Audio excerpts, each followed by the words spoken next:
Bom dia, pessoal, tudo bom com vocês? E aí, turma do nono ano A, nono ano B? A gente ficou muito tempo trabalhando as duas teorias do Lamarck, né? O Lamarck que desenvolve uma lei chamada lei de uso e desuso, e a outra parte que é a lei dos caracteres adquiridos, né? Lembra sempre daquela história ali do pescocinho da girafa, né, e tal.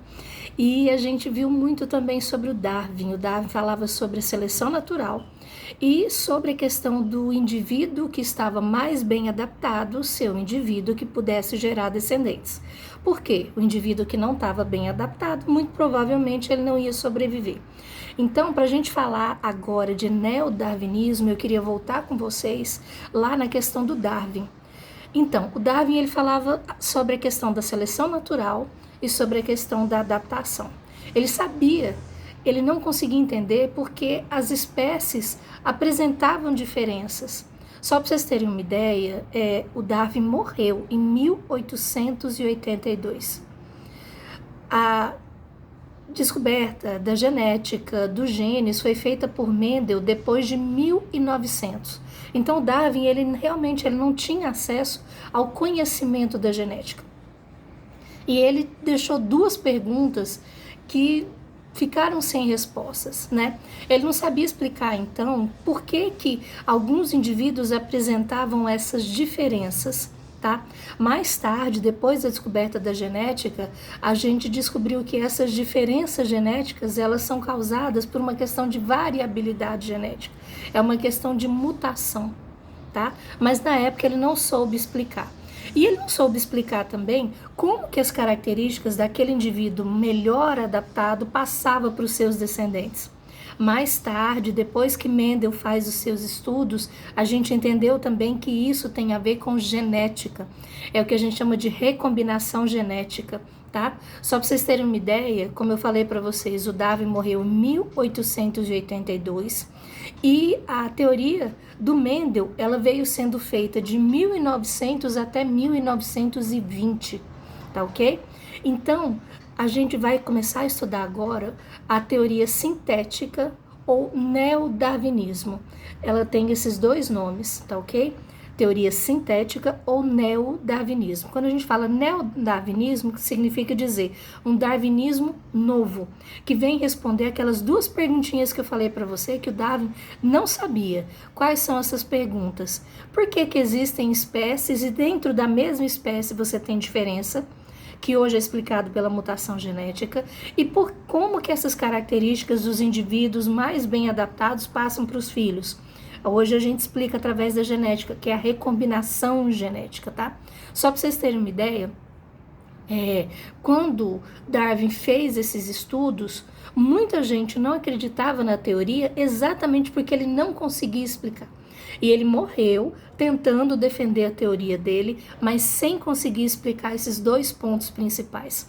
Com essa teoria do neodarwinismo ou da teoria sintética, então, existe aí a busca de tentar se explicar como que as espécies evoluem. E só para vocês terem uma ideia, o neodarwinismo seria contra o darwinismo? Não. Na verdade, um complementa o outro. O que vem a ser o neodarwinismo? Seria a soma, a essência, né, com relação à seleção natural, a adaptação formulada por Darwin, mais o conhecimento da genética vindo do Mendel. Então, o neodarwinismo seria a soma desses dois teóricos, do Darwin e do Mendel. Então, é a seleção natural e a genética que explica, segundo esses teóricos, a evolução das espécies, tá? E a gente tem que pensar muito nessa questão da variabilidade genética, como que isso está impactando a criação de novos indivíduos. Só para a gente voltar um pouquinho, falar com vocês aqui sobre essa recombinação genética. A recombinação genética, ela acontece todas as vezes que a gente tem a criação de um novo indivíduo. Através de uma reprodução sexuada, são passados os gametas masculinos e os gametas masculinos e os gametas femininos, o óvulo e o espermatozoide. Os dois vão dar origem a um novo indivíduo. Esse novo indivíduo, ele vai carregar características genéticas 50% do pai, 50% da mãe. Mas ainda assim, ele não é um clone do pai, nem um clone da mãe. Ele é um indivíduo geneticamente diferente. Ele é um novo indivíduo. E essas combinações genéticas, elas são como se fosse uma loteria. Porque muitas vezes alguns genes, quando eles se combinam, eles passam por alterações. Eles podem estar defeituosos, eles podem se multiplicar numa quantidade que não seria correta. As células, na hora da divisão da meiose, podem fazer uma divisão que não está correta. E aí acontecer as mutações. Então, olha só como essa recombinação genética, ela vai influenciar no aparecimento desse novo indivíduo. Tá, ok? E aí a gente tem que pensar também que esse indivíduo é um indivíduo diferente. E ele vai encontrar com outras populações de outros indivíduos. Quando eu falo indivíduo, gente, eu dei o exemplo aqui do ser humano, mas eu tô falando de diversos animais que têm esse tipo de reprodução, que é a reprodução sexuada, aonde as células fazem esse processo de meiose. Tá, ok? Esse indivíduo, então, ele é um indivíduo que ele carrega uma herança genética do pai, metade da mãe, tá? Mas ele é um indivíduo novo, ele é um indivíduo diferente. Ele está sujeito a mutações durante o processo. E outra coisa que é bem interessante, de acordo com essas mutações que ele sofrer, ele pode estar mais bem adaptado ou menos adaptado. E aí entra de novo a seleção natural de Darwin. Por quê? Se ele não estiver adaptado, ele não sobrevive. Então, vocês entenderam? O neodarwinismo é a soma da teoria de Darwin com a teoria genética.